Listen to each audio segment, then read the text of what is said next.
تركي آل الشيخ يكشف كم وصل سعر تذكرة فوق الخيال حتى الآن في مباراة كأس موسم الرياض بين نجوم الهلال والنصر ونجوم باريس سان جيرمان.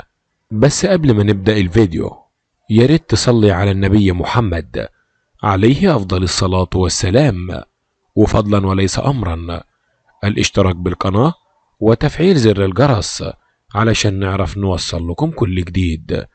أعلن المستشار تركي آل الشيخ رئيس مجلس إدارة الهيئة العامة للترفيه أن السوم في المزاد العلني على شراء تذكرة فوق الخيال لحضور مباراة كأس موسم الرياض بين نجوم الهلال والنصر ونجوم باريس سان جيرمان ارتفع إلى 2 مليون ونص ريال، عرضها رجل الأعمال السعودي عبد العزيز بغلف عضو شرف نادي النصر.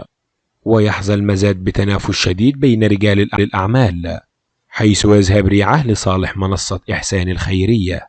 وقال المستشار تركي آل الشيخ أن الفائز بالتذكرة سيحصل على ميزات خاصة وفريدة خلال المباراة، منها حضور اللقاء بجوار معاليه والنزول معه لغرفتي ملابس الفريقين وتتويج البطل الفائز بالكأس والتصوير معه في صورة تذكارية وحضور العشاء الخاص بالفريقين. وينتهي المزاد يوم 17 يناير حيث يعلن عن الفائز بالتذكرة. وكان المزاد قد بدأ بمبلغ 1,000,000 ريال ودخله المستشار تركي آل الشيخ بمبلغ 2 مليون ريال ليرفعه رجل الأعمال عبد العزيز بغلف إلى 2.5 مليون ريال. وبكده يبقى انتهينا من الفيديو، وإن أتممت المشاهدة ففضلا وليس أمرا الاشتراك بالقناة وتفعيل زر الجرس علشان نقدر نوصل لكم جديد.